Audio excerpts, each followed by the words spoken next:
신학의 대중화와 신학의 현장화를 추구하는 이신근TV에 오신 여러분을 뜨겁게 환영합니다. 반갑습니다. 그리고 고맙습니다. 오늘도 한서킹의 저서 유대교를 함께 읽겠습니다. 18번째입니다. 제1부 여전히 현존하는 과거 3장 역사 4. 중세 랍비 회당 패러다임입니다. 유대교의 패러다임 전환을 보여주는 도표를 우리가 보시는데요. 우리가 국가 이전 시대의 부족 패러다임으로부터 출발하여 왕조 시대의 왕국 패러다임을 거쳐 지난 시간에 포로기 이후 유대교의 신정 패러다임을 다 읽었습니다. 오늘부터는 이제 중세 랍비 회당 패러다임으로 가게 되었습니다. 아마 이 부분이 이 책에서 가장 내용이 방대하고 오랜 역사를 다루고 있습니다. 그래도 끝까지 함께 하시면 큰 유익과 보람을 얻으실 수 있겠습니다. 4. 중세 랍비 회당 패러다임 1. 새로운 바리새인적 랍비적 생활 형태. 할례를 받은 모든 사람이, 예루살렘의 기독교인을 포함하여 모든 사람이 도시에 들어오는 것은 사형을 당할 수 있는 행위로서 금지되었다. 참으로 실제적인 종교 억압이 실행되기에 이르렀다. 할례와 안식일, 축제, 율법 교사의 임명, 공식적인 토라 공부, 개종 활동이 금지되었다. 팔레스타인에서 유대인의 혁명 의지가 분명하게 무너졌을 때 비로소 유대인을 적대시하던 법령이 수정되거나 더는 강요되지 않았다. 유대인의 종교가 자신의 땅에서 디아스포라 종교가 되었다는 것은 분명하다. 그러나 그것은 결코 유대인 종교의 마지막이 아니었다. 신정 국가 이스라엘과 성전이 없는 이스라엘 간에 성서적 유대교와 성서 이후의 유대교 간의 연속성을 누가 만들어냈는가? 바리새인이었다. 유대교 내의 큰 당파 가운데서 초기에 도덕적 갱신 운동을 대변했던 이 당파만이 유일하게 마지막까지 생존했다. 대부분이 평신도였고 백성 가운데서 흩어져 살았던 그들은 자신을 분리된 자, 경건한 자, 곧 바리새인이라고 불렀다. 그렇게 된 이유는 무엇인가? 강대국 로마와의 전쟁을 처음부터 냉담하게 바라보았던 온건한 바리새인의 대변자 산헤드린 의원이었던 요하난 벤 자카이는 이미 첫 번째 유대 로마 전쟁 중에 관 속에 누워 포위된 예루살렘을 조용히 빠져나가 로마인과 협상을 벌였다. 로마인은 그에게 야네브, 그리스로는 얌리아로 야파 호수에 있는 마을에 학교를 세우는 것을 허락했다. 이 학교는 예루살렘 파괴 후에 학자들의 소모임 중심지가 되어 랍비를 양성했고 해마다 유대인의 달력을 계산했으며 로마인의 동의 아래 점차로 예루살렘 산헤드린의 몇 가지 재판 기능도 넘겨받았다.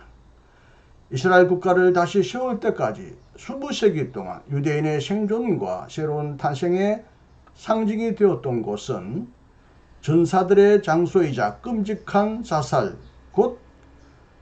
장소 곧 바로 망각된 마사다가 아니라 번뇌에 세워진 학교였다.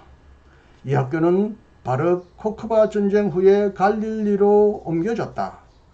랍비들은 비록 전쟁이 어려울지라도 전쟁을 정당화하기보다는 이제 비폭력의 원칙을 옹호했다. 성전의 사제처럼 지금까지 일상생활에서, 가족 안에서, 그리고 마을에서 제의적 종교를 실천했던 자는 바리새인이었다. 그들은 성전이 파괴된 후에 사제의 유산을 이어받고 유대교의 정신적 생존을 가능하게 하는 최상의 조건을 만들었다. 물론 곧바로 가난한 바리새인 랍비 70명으로 다시 구성된 새로운 대산헤드린의 권한과 의미는 옛 산헤드린의 그림자에 불과했다. 요하난이 퇴임한 후에 야본의 학교의 지도력은 가말리엘 2세에게 넘어갔다.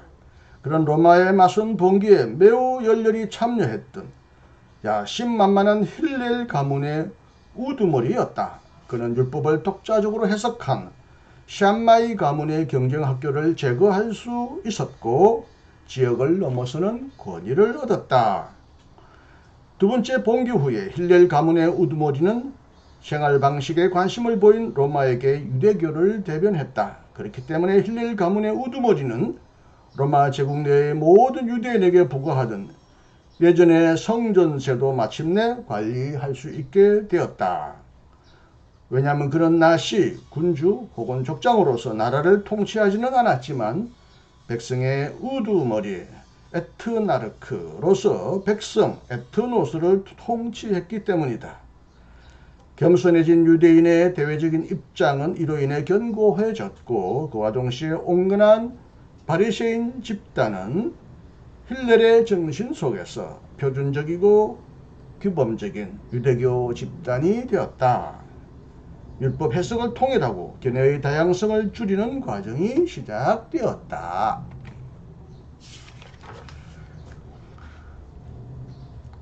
민족적 재앙을 겪은 뒤에 팔레스타인에서 주로 농업과 수공업과 비단 거래를 통해 생계를 이어가던 유대인에게 여전히 남아있던 정신적 유산은 무엇이었을까? 어떤 새로운 역사 서술도, 새로운 시편과 문학도, 묵시적 환상도, 지혜문학도 없었고 예수와 동시대의 사람인 알렉산드리아 출신 필로가 이미 제시했던 그런 종교 철학도 없었다. 그래도 율법과 율법에 대한 해석만은 여전히 남아 있었다.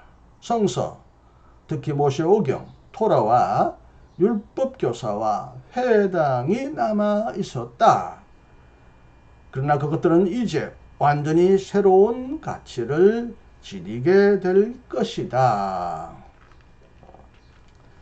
조금 건너뜁니다. 1. 랍비 율법교사는 기나긴 발전 속에서 이제 사제 대신에 지배 세력이 되었다.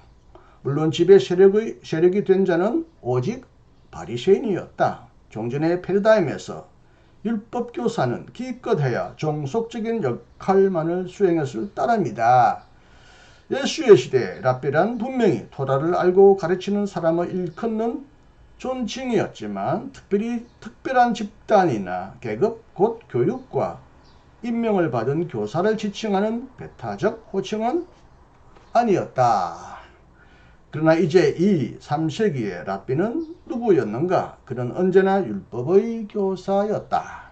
그는 처음부터 사제나 공동체 지도자, 영혼을 돌보는 자, 구원을 중재하는 자가 아니라 특별히 교육을 받은 방대한 종교율법을 알고 해석하는 자였다. 족장이나 교육을 받은 군주에게 급여를 받지 못할 때 랍비는 분명히 농사꾼이나 수공업자 상인으로 다방면에서 활동하기도 했다. 그렇지만 그들은 서서히 공동체에 대한 그들의 권위를 제도화하려고 노력했던 새로운 사회 계층이 되었다.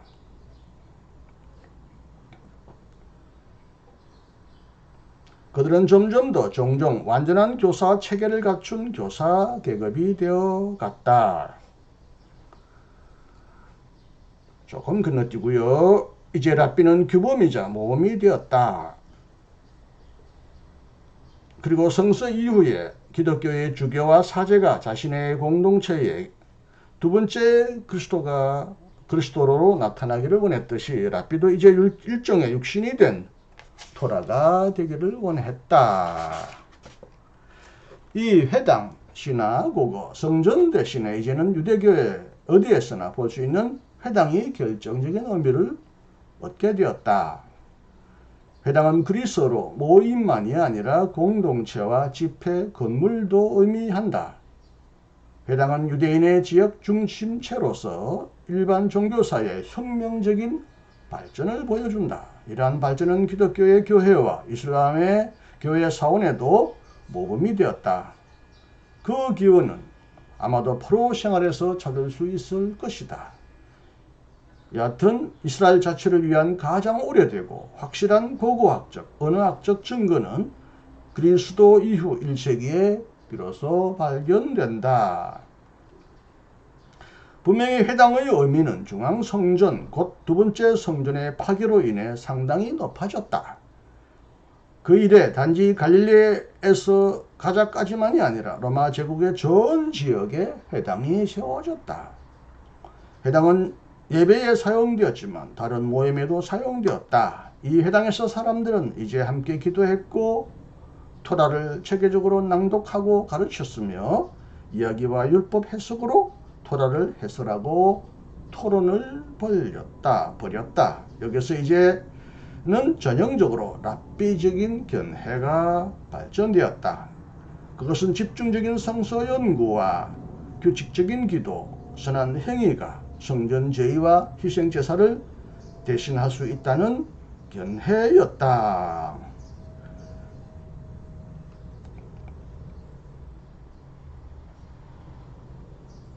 바리새인 전통은 어린 시절부터 특히 학교의 도움으로 모든 유대인의 살과 피 속으로 들어갔다. 그렇다. 토라를 배우는 것과 그와 함께 오직 배우는 것은 평생 동안 실천해야 할 과정이 되었다.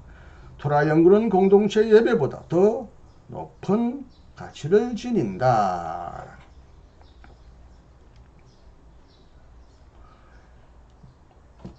네, 한쪽 정도 이제 뛰어넘습니다. 회당과 개인을 위한 기도 규정. 오늘날까지 두 가지 중요한 기도가 내려오고 있는데 하나는 아침과 저녁에 행한 들으라 이스라엘, 쉐마 이스라엘이고 다른 하나는 오후에 행한 18개 기도, 쉐모네 에스레이다. 여기서 12번째 축도는 이탈자들과 유대인 기독교인들에 대한 저주를 담고 있는데 이에 관해 우리는 곧 말하게 될 것이다. 후기에는 회당 예배를 보완하는 기도서가 만들어졌다. 성서 정경의 최종적 확정, 히브리 성서의 24권이 확정되었다. 오늘날까지 개신교의 정경도 24권이다. 한편으로는 알렉산드리아 그리스 성서 번역에 포함된 7개의 외경인 바룩서와 예수시락서, 토비트스, 유디트스, 마카베 1서와 1서, 솔로몬의 지혜서가 정경에서 제외되었다. 다른 한편으로는 미서인 에녹서와 희년서, 12족장의 유언서 등이 정경에서 제외되었다. 그 다음에는 지금까지 수용되고 있는 히브리 성서의 표준 문서도 확정되었다. 그렇지만 새로운 패러다임과 함께 문화적 정신적 중심도 이동했다. 왜냐하면 예루살렘의 멸망 후에 많은 율법 교사들이 주로 경제적으로 번영을 누리던 바빌론으로 피신했기 때문이다. 그곳 사람과 맺었던 과거의 관계가 여전히 존재했다. 그곳에서는 다윗 혈통에 속한다고 전해진 강력한 지도자 아래 유대인 자치의 틀 안에서 유대교의 활발한 정신적 활동이 전개되었다. 그것은 이제 근본적으로는 여전히 팔레스타인의 특징을 띠고 있었지만 그리스 문화의 영향을 강하게 받고 있었다. 3세기에는 팔레스타인의 모델에 따라 랍비 고등학교가 세워졌다. 조금 건너뜁니다. 이 올바른 실천의 기원, 미시나와 탈무드. 예전의 모든 패러다임처럼 이 새로운 패러다임도 자연스럽게 옛 패러다임 안에 이미 준비되어 있었다. 그렇지만 앞서 살펴보았듯이 유대교는 포로기 이후 시대에 점점 더 최고의 종교로 변해갔다. 그러나 135년의 민족적 재앙을 겪고 군주제도와 성전과 사제를 완전히 상실해버린 후에 이제는 토라가 참으로 하나님과의 관계의 유일한 토대가 되었다. 유대인의 신앙은 이제 완전히 그리고 철저히 토라 신앙이 되었다. 물론 그것은 바리새인에 의해 형성된 신앙이었다. 그것은 광범위한 랍비화 과정이었다. 그것은 특히 모든 것을 랍비의 체계 안에서 읽기를 반복하는 것이었다. 과거 어느 시대에도 책이 절대적으로 독자적인 권위를 지닌 적이 없었다. 책은 선택된 백성에 속하기 위한 그리고 하나님의 은혜와 인간의 행복을 위한 규범이 되었다. 책은 세상 곳곳에 점점 더 흩어졌던 민족에게 생명의 원천이 되었다. 유대인이 어디서 살든 그들의 삶은 토라 아래에 이루어졌다. 그 결과 일상생활이 광범위하게 의례화되었다. 왜냐하면 이미 바리새인에게 다음과 같은 사실은 중요한 것이 되었기 때문이다. 문서로 기록된 토라와 나란히 과거에는 전혀 알지 못했던 사실로서 입으로 전달된 토라도 존재한다. 이것은 문서로 된 토라를 해석한다. 이 조상의 전승은 첫 번째 단계에서 문서로 기록된 것이 아니라 입으로 전달되었다. 물론 그것은 전문화된 전승자를 통해 점점 더 암기되었다. 그렇지만 나중에 그것은 처음에는 개인에 의해 그 다음에는 공적으로 기록되었다. 이제 토라에 대한 점점 늘어나고 복잡해지는 해석 과정은 500년 이상 계속되었고 둘째 단계에서 최고의 수준에 도달하고 종결되었다. 첫째 단계 미시나. 이미 기원 후 200년경에 족장 예후다 하 나시는 입으로 전달된 토라를 신중하게 골라냈다고 한다. 그것은 바로 미시나로서 구두 전성의 모든 종교적 율법인 할라카를 포함하고 있었다. 족장 예후다가 집단의 모든 구성원과 함께 작업하면서 미시나를 통해 만들어내려고 했던 것은 할라카 전성 자료 총서인가, 아니면 교육, 곧 교사를 위한 교과서인가, 아니면 재판을 위한 진정한 법전인가. 여하튼 중요한 것은 그 자체로 당연히 율법이기도 한 전성을 계속 전달하는 것이었다. 그리고 적어도 15년부터 100년까지 시간이 흐른 뒤에 미시나는 모든 랍비를 위해 구속력을 지닌 법전이 되었다. 5, 6세대에 속한 율법학자 260명 가량이 여기에 참여했다. 결정적인 점은 다음과 같아.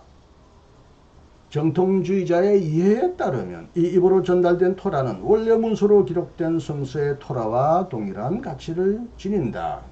그 이유는 무엇인가? 그것은 이미 시나이산에서 함께 계시되었기 때문이다.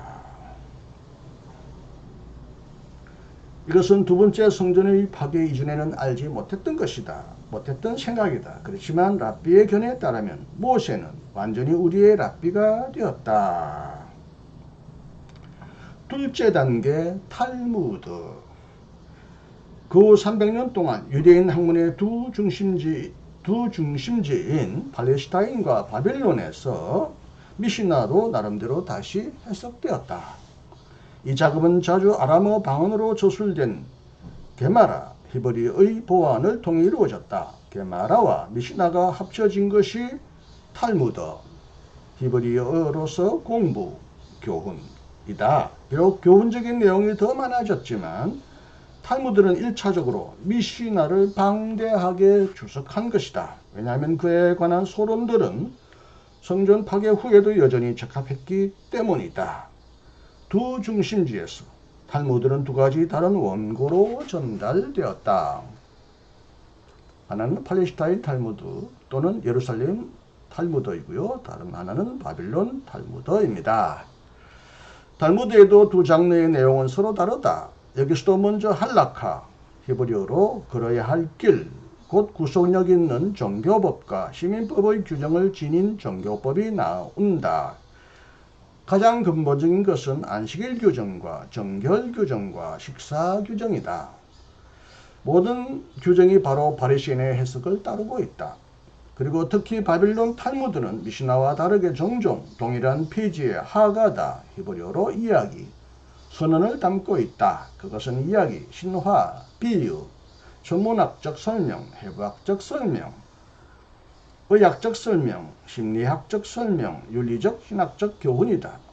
다시 말하면 그것은 랍비가 전해준 교훈적, 비율법적인 내용이다.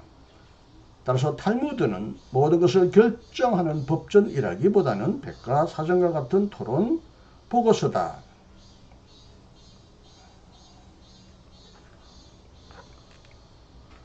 조금 다시 건너뜁니다.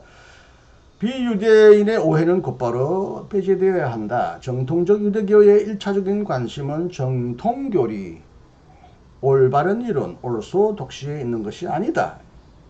그것은 기독교와는 정반대로 교리문답, 신앙금정, 종교재판을 전혀 알지 못한다. 예나 지금이나 마찬가지다. 예컨대 논쟁거리가 되는 부활신앙은 이미 오래전부터 일반적으로 수용되었다. 그리고 메시아적 사변과 시간 계산과 운동은 기껏해야 주변적인 관심사일 따름이다.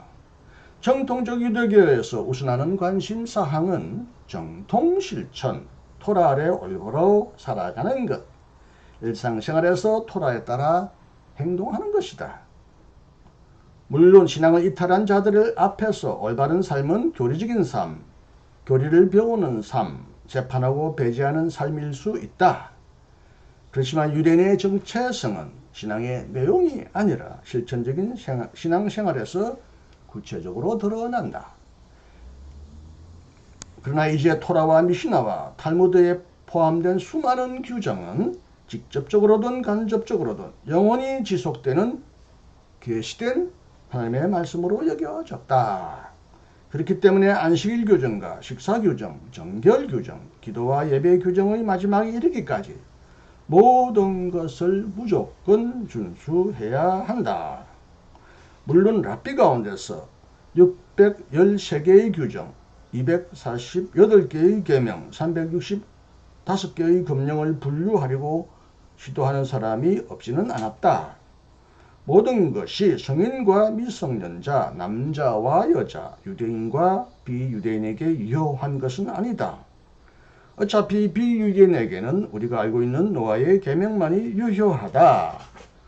상황에 따라서는 그리고 특히 생명의 위험이 있을 경우에는 어떤 계명을 지킬 의무는 제거되며 특정한 계명을 위반하는 것은 기껏해야 가벼운 처벌을 받을 뿐이다. 그렇지만 이것은 개별적인 계명을 상대화하거나 무시할 수 있다는 것을 의미하는 것이 아니다.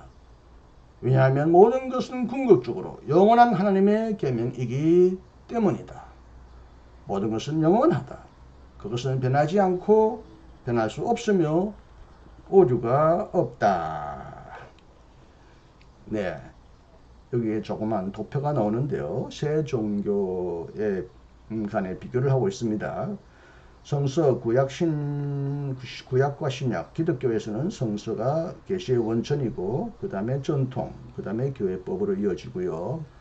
이슬람교에서는 꾸란이 계시의 원천이고 그 다음에 순나, 그리고 샤리아, 종교법으로 이어지지만 유대교에서 계시의 원천은 성서, 토라이고 이것이 미시나, 할라카로 이어졌고 그리고 탈무드, 할라카와 하가다를 함께 포함하고 있는 탈무드까지 계시의 원천으로 여겨졌다고 합니다.